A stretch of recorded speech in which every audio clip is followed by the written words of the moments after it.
Okay, so this is my grad film pitch for Ruin. Oh, this is the poster for it. So, short synopsis. One man's journey to seek revenge on the creature that destroyed his world.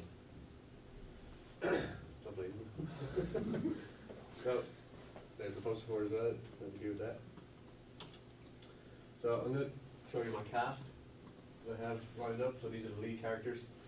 We have Brian Morris playing Fiach, who's the male lead, and Megan Tiernan plays Amy. We have Fiach's parents who were in the film, and we have Michael O'Sullivan playing Fionn, and Elaine Burgess playing Iona. And then we have a bunch of bandits as well. So these are my bandits. Dave Swift, he's the lead bandit. He's also my costume director. He's the guy who buys all the costumes.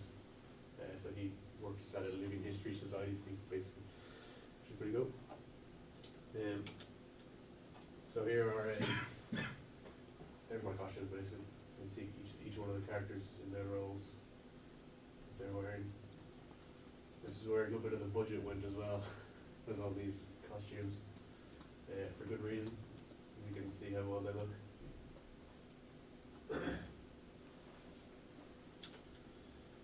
So here are my locations for the film as well. So we have the Dragon's Lair, which is in Rocketuna Maze down in County Laois. We have Fiach's Home, which is the boathouse in the Irish National Heritage Park.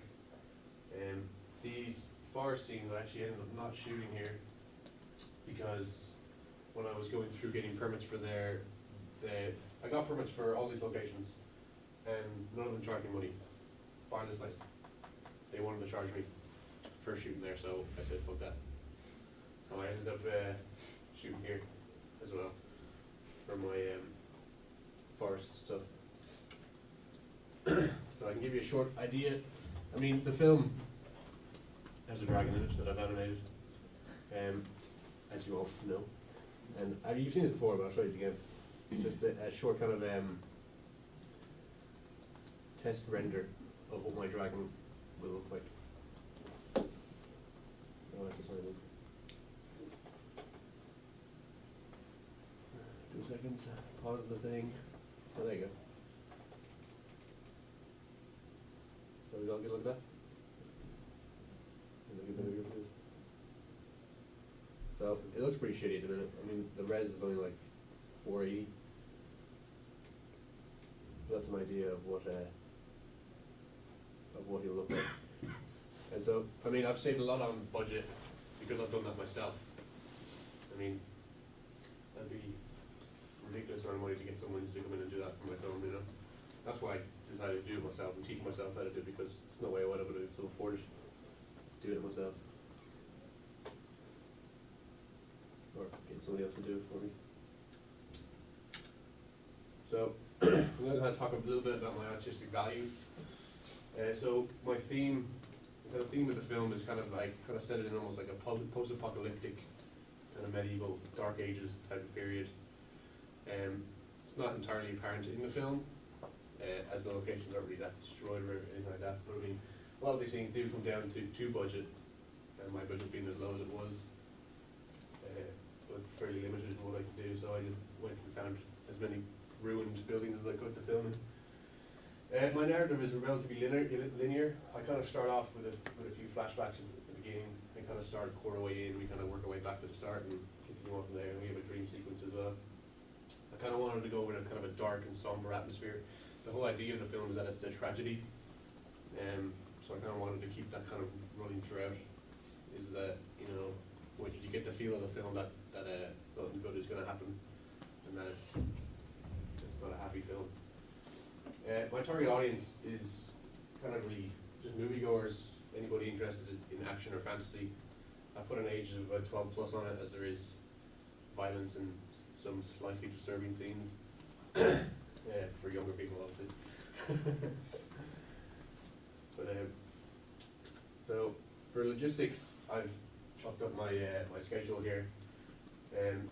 So I was filming from the 4th to the 8th. I also had a day in February where I shot my final scene.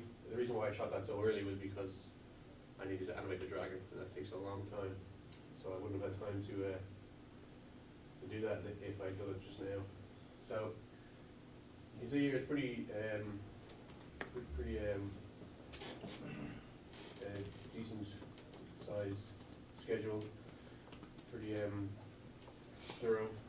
A lot of the stuff we have there is just for setting up and rehearsing and stuff like that. So all the red is when we're actually shooting, and then I just have Sunday here.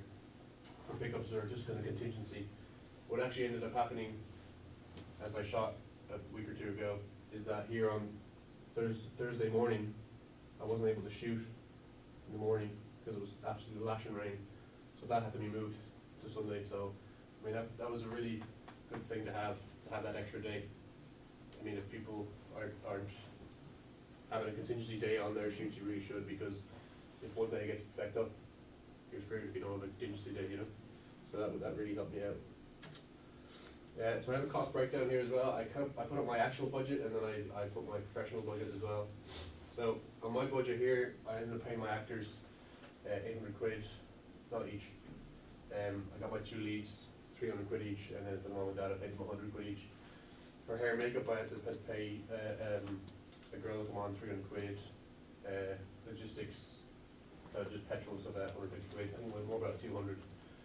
And my food for the week was 400 quid, which is quite funny because I actually found out from doing my pro budget that if I had actually just got a catering company to come on, they would have done it for about the same price. And I ended up doing it all myself. My camera and rigs, I kind of put a lot of money to that to get myself some gear, which is 1800. HMI light, I rented it was 300 quid. And then, like I was saying, my costumes were the most expensive thing. I kind of brought up, I have some money set aside for my sound and mixing and stuff like that. So my actual budget is about 6,170 quid. So my pro budget is, I mean, that's quite a bit of money, but my pro budget is a lot more than that. So I've kind of based my figures here off kind of figures I managed to find online about for my actors, and it's quite hard to see it actually. But the figure for my actors was €10,200 for the week.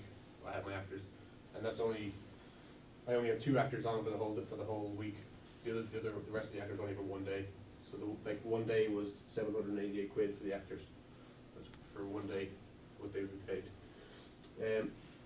For the crew, I kind of got these figures as well from online. I got them from the kind of shared folder we have.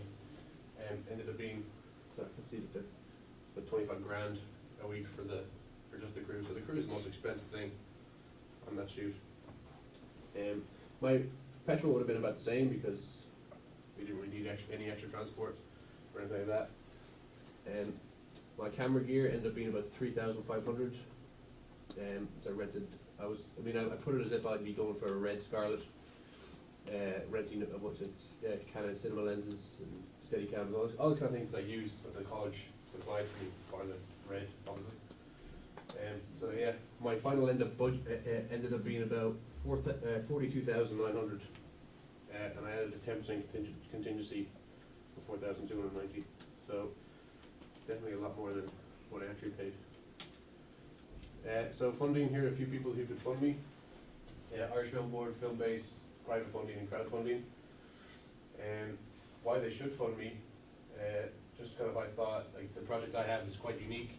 Not many people in Ireland, especially at my level, are doing films like the one I'm proposing to do. I have very passionate producers and directors working on this film, and we have a really good cast and crew helping out as well. For earnings, I mean, these are the places you can put up to get your money back: film festivals, competitions, the likes I have. A film in the competition already, I think it's possibility of winning money from that. That's handy. Vimeo have an on-demand service, and you can see a bunch of other ones there as well. And so, why I should make this film? Mainly because this is my show reel piece. I just want to make this film so people can see what I can do, and if I can make something as good as I can for 6,000 quid, imagine what I could do with 6 million. Thank you.